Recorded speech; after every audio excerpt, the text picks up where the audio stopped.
Thank you very much for the kind introduction and good morning. Let me also start with expressing my gratitude to the IAU for the invitation, for the opportunity to contribute to this panel on behalf of the organized international student movement that is umbrellaed within the Global Student Forum.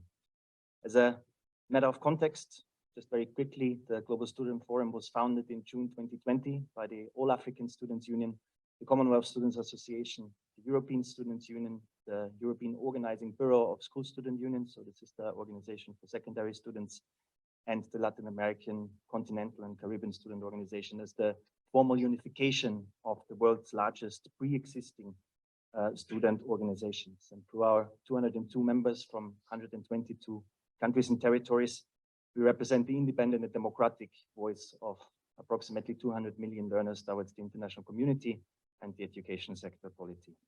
So much about the organization I represent. Let me now move on and try to give some insights concerning the question that was posed as a framing to my contribution, which is the transformations that we as students want to see in terms of achieving a more sustainable and equitable society. I'm gonna base my analysis and proposals on agreed policy of the international student movement in the run-up to the UNESCO World Higher Education Conference.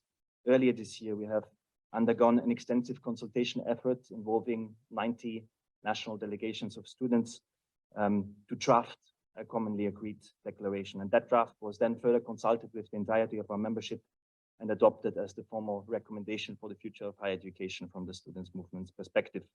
The QR code on the screen, if you're interested, if you catch it with your phone, should take you to that paper. It's a comprehensive document of 80 policy suggestions, so I won't be able to touch upon all of them. But I will try to highlight some of the key issues in the next few minutes that were identified and share potential pathways for action that probably do not seem new to you. They have been heard many times before, they seem standard, but unfortunately they remain under-delivered in many instances. Throughout the regional consultations, countless issues were raised, but it became more and more evident and clear that they can be roughly grouped under one or multiple of the fundamental existential crises that we are facing. If we look at the IPCC's latest report, we could not see more explicit warnings. We are heading for a mass extinction of species, including our very own, due to damage to vast habitats and the livelihoods of billions of people. With the most vulnerable, who have contributed the least and are also in the worst position to adapt to it, paying the highest price. And we have to look at what happens at COP27, but developed nations at the moment are still failing to phase out fossil fuels fast enough, resulting in ever more intense and escalating climate disasters. The second dimension at the heart of our discourse within the student movement is deeply interlinked with the first one. It's a crisis of excess and scarcity, of immoral and unimaginable wealth concentrated in the hands of a few, while so many struggle to make a living and live a dignified life, both within domestic economies and if you look at the international system, which keeps reproducing breathtaking poverty and inequality through extractivism, through austerity, and a deeply biased international financial architecture. The third dimension relates to democracy.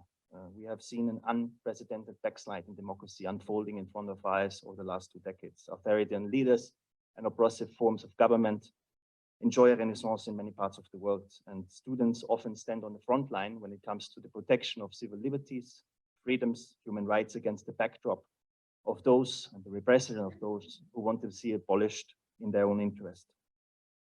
Now, the question is, in all of this, what is the role of higher education? We heard it before, education is the most powerful tool to bring forward impactful and lasting change. And we believe that it's the foundational responsibility of universities and higher education specifically to educate learners and the future generation of leaders that become capable of creating a more equitable and inclusive future for everyone. As this key enabler for the transition to a more sustainable world, higher education institutions need to be publicly and sufficiently funded to do the necessary work, to conduct the necessary research that helps governments and the private sector to implement practices that respect and protect the environment and our planet. And we are convinced that education for sustainable development needs to be taught across curricula, from early childhood all the way up to higher education. There is no quality education.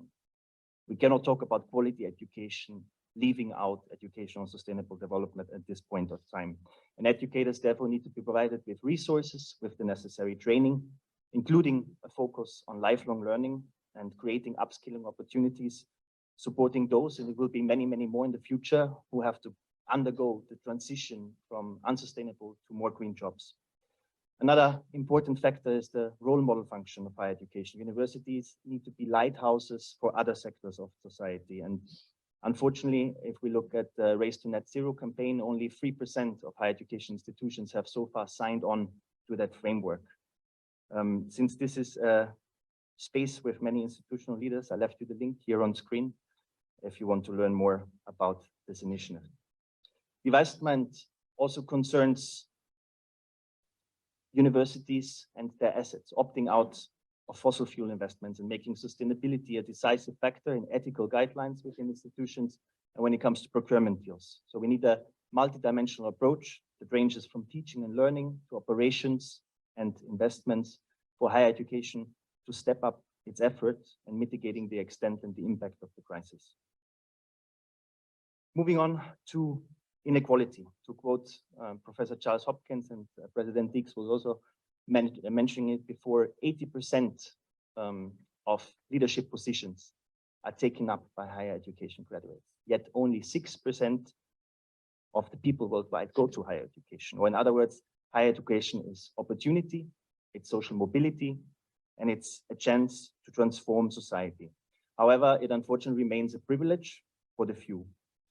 Most people still don't have access to it. And coming from a belief that unjust economic and political realities are reproduced and upheld by an unjust and unrepresentative allocation of power in politics and society, equitable access to higher education can shift that power and transform socioeconomic realities lastingly.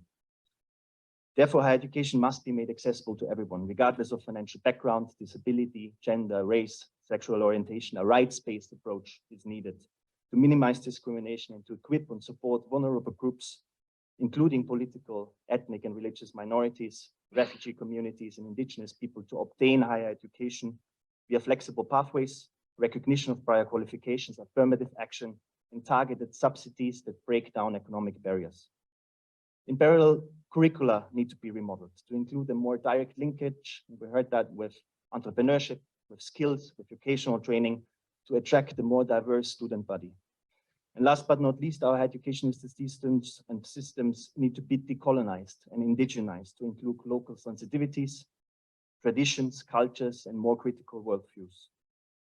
By incorporating previously marginalized and excluded voices and pedagogies, higher education can create an environment that allows more people to question persisting imperial practices and the appropriation of resources and labor from the global south to sustain an illusion of everlasting economic growth in the Western world. The third dimension relates to democracy. Higher education institutions have historically been places where critical thinking is developed, even in hostile political and institutional environments, where academic freedom and institutional autonomy are being challenged, are being under attack. At its core, higher education needs to empower and protect the rights of all citizens to become active citizens, exercising self-determination, involving themselves in civic discourse with students and teachers, thinking and working freely. But to allow this, we need to safeguard the freedom from social, political, cultural, and economic interference, censorship, and imposition on academia, as we see it in so many countries nowadays. But we also need to be vigilant when it comes to ensuring that universities and higher education systems do not become complicit in suppressing academic freedom and fundamental rights. Sustaining democracy at the local, national, and international level requires it to be practiced throughout all sectors of society, and that very much includes the academic community. A collegial approach to higher education governance and policy must take the concerns and aspirations of all members of the academic community into account and facilitate access to relevant decision-making spaces for the legitimate elected representatives of each group that is represented within this community. Only when students, departments, staff, faculty recognize that sharing the governance of a higher education institution is a common responsibility can the vital deliberations and the collective dialogue take place, leading to long-term decisions in the strategic interests of all parties involved. Meaningful student participation must therefore be regarded as a fundamental value and a pivotal building block of institutional democracy, but also educational equality, since nothing can replace the first-hand insights and experiences that students bring to the table. To slowly wrap this up, the future of higher education, this new social contract that is so much talked about, that students want to see, is one in which higher education, quality higher education, is accessible to everyone and free of charge. It's a future in which higher education institutions empower democracy and human rights by supporting learners to become active and critical thinkers, active global citizens with compassion for their fellow human beings, for the nature and the planet. And it's a future in which the higher education community undertakes every humanly possible effort to turn the tide on climate change so that the generation of students that comes after us has a future at all. The transformations necessary to achieve this are costly, they are complex, they are systemic, but we can't continue with more of the same, this is clear. The student movement is organized on the institutional, on the national, on the regional, and the global level, and we want to be partners in this process of transformation. It can only be done if the whole sector works together, and I'm very much looking forward to the discussions ahead of us and want to thank you for your attention. It's a privilege to speak to so many sharp minds gathered in one room, and I think it's a great opportunity to come up with good solutions. So in that spirit, thank you very much, and back to you, Mr. President.